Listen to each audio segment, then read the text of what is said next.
ढलते सूरज की किरणें कॉलेज ग्राउंड पे लंबी परछाइयां बना रही थीं। हवा में चमेली की खुशबू और अलविदा का गम था। रतिक वहां खड़ा था, उसका दिल अनकहे शब्दों से भारी था। उसने आशना को देखा। उसकी आंखें शाम के आसमान के सुनहरे रंग को दर्शा रही थी।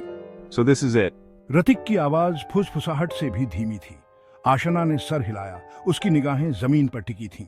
Yes, I guess it is. एक पल का सन्नाटा छा गया, मानो समय ठहर गया हो। Will you be back? रतिक की आवाज में बेबसी झलक रही थी। आशना एक पल रुकी, फिर उसने रतिक को देखा। उसकी आंखें कई जज्बातों से भरी हुई थीं। महीनों बाद रतिक खुद को एक जाने पहचाने कैफे में पाता है, जहां वह अक्सर आया करता था। यह कैफे उसकी रचनात्मकता का अड्डा था, जहां वह अपने विचारों को शब्दों में ढालता था। उसकी उंगलियां उसके लैपटॉप कीबोर्ड पर तेजी से चल रही हैं, जैसे कि वे किसी अदृश्य धुन पर नाच रही हों। वो शब्दों की दुनिया में खोया हुआ था, अपने विचारों को एक कहानी में पिरोने की कोशिश कर रहा था। अपने दिल का हाल खाली पन्ने पर उतारने की कोशिश कर रहा था।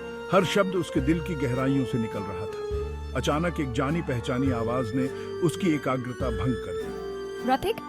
उसने ऊपर देखा और आशना को वहां खड़ा पाया, जो उसकी पुरानी दोस्त थी। उसके चेहरे पर एक झिझक भरी मुस्कान थी, जैसे वह भी इस अप्रत्याशित मुलाकात से चकित हो। It's good to see you. आशना की आवाज धीमी और मधुर थी, जैसे वह इस पल को संजोना चाहती हो। रतिक ने अपना लैपटॉप बंद किया और उसकी ओर देखा। उसके चेहरे पर एक सच्ची मुस्कान फैल गई, जैसे वह इस मुलाकात का इंतजार कर रहा हो। You too. What brings you here?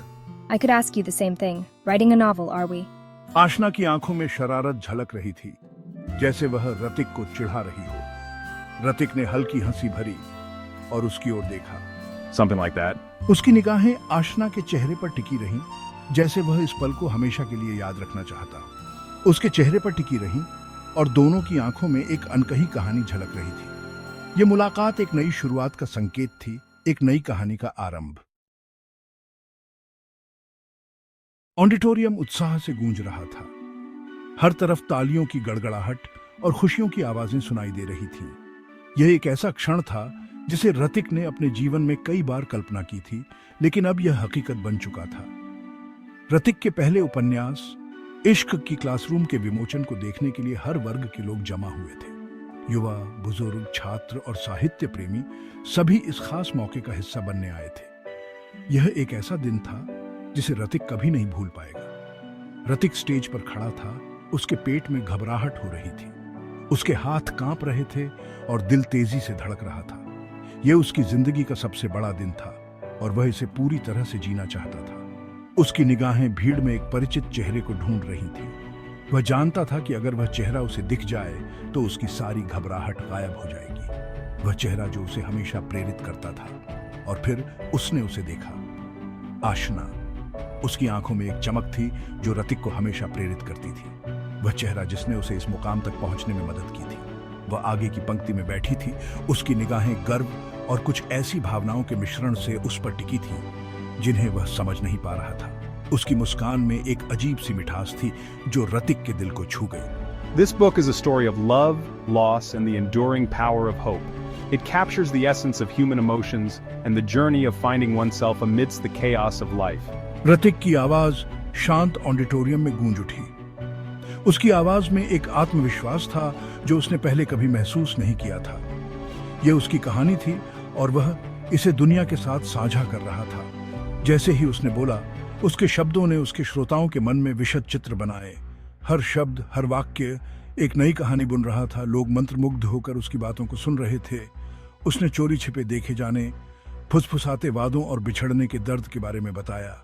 उसकी कहानी में एक सच्चाई थी जो हर किसी के दिल को छू रही थी। यह सिर्फ एक किताब नहीं थी, यह एक अनुभव था। उसने खुद को फिर से खोजने की कहुशी और अपने सपनों का पीछा करने के साहस के बारे में बताया। उसकी कहानी ने लोगों को प्रेरित किया, उन्हें अपने सपनों का पीछा करने का हौसला दिया। यह एक नई शुरुआत थी, एक नई उम्मीद की किरण।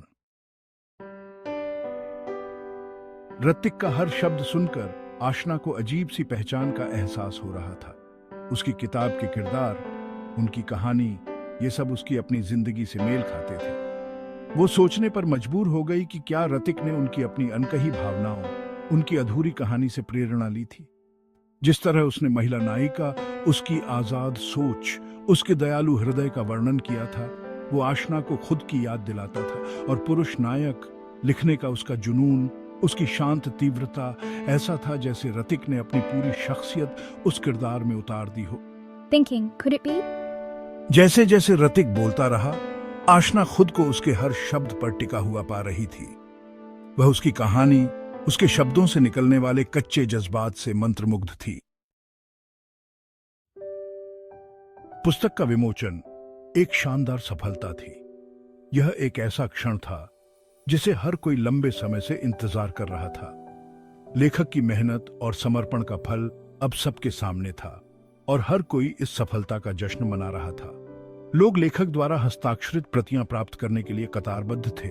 उनके चेहरे प्रशंसा से दमक रहे थे। हर कोई अपनी बारी का इंतजार कर रहा था और हर किसी के चेहरे पर एक अलग ही खुशी थी। यह एक ऐसा अवसर था जिसे कोई भी मिस नहीं करना चाहता था। लेकिन रतिक की नजर भीड़ में केवल एक ही शख्स पर थी। वह किसी और की ओर ध्यान नहीं दे रहा था। उसकी आंखें बस उसी को ढूंढ रही थीं।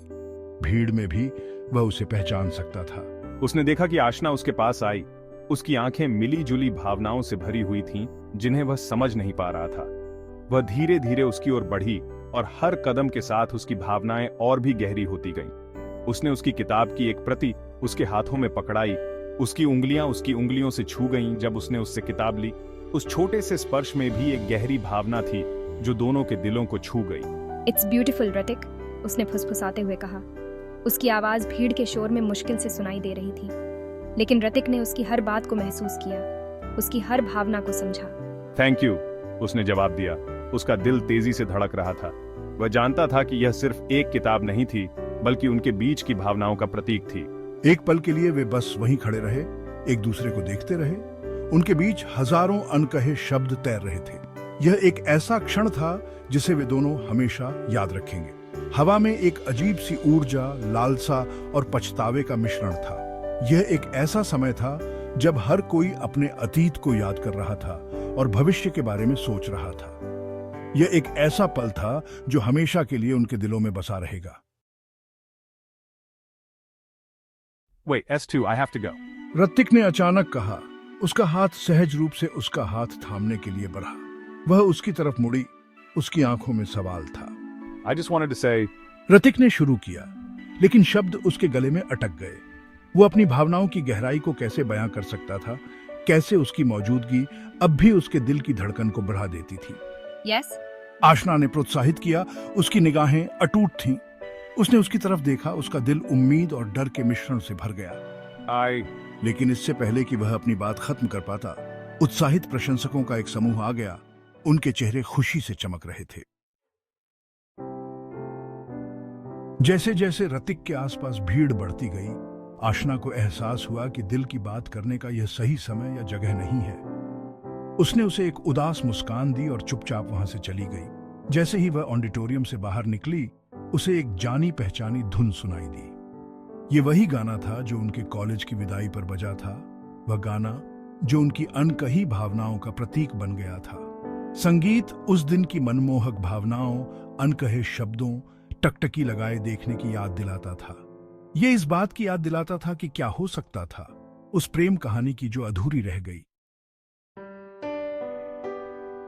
रतिक आशना को भीड़ में गायब होते हुए देखता रहा। उसका दिल डूब रहा था। उसने एक और मौका गंवा दिया था, अपनी सच्ची भावनाओं को व्यक्त करने का एक और मौका। उसने अपनी किताब की उस प्रति पर नजर डाली जो वह पीछे छोड़ गई थी। उसकी खुशबू पन्नों पर बनी हुई थी, उसकी उपस्थिति की एक सूक्ष्म याद। उसने अपना दिल इस कहानी में उतार दिया था, एक ऐसी कहानी जो उनकी अपनी यात्रा को कई मायनों में दर्शाती है। क्या वह इसके पन्नों के भीतर छिपे संदेश को समझेगी? क्या वह किरदारों में उनकी अधूरी चाहत में खुद को पहचान पाएगी? जैसे ही आखिरी मेहमान चले गए, रतिक खुद को खाली ऑडिटोरियम में अकेला पाता है। सन्नाटा बहरा कर देने वाला था जो उसके अपने विचारों की गूंज को और बढ़ा रहा था। वह जानता था कि वह अपनी भावनाओं से भाग नहीं सकता। उसे आशना को ढूंढना था, उसे बताना था कि वह वास्तव में कैसा महसूस करता है।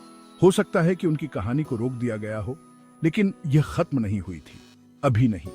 नए दृढ़ संकल्प के साथ रतिक ने अपना फोन उठाया और एक जाना पहचाना नंबर डायल किया। जैसे ही फोन की घंटी बजी, उसने प्रार्थना की कि बहुत देर ना हुई हो, कि उनकी कहानी को लिखे जाने का मौका मिले। शायद, बस शायद, ये उनकी नई शुरुआत थी।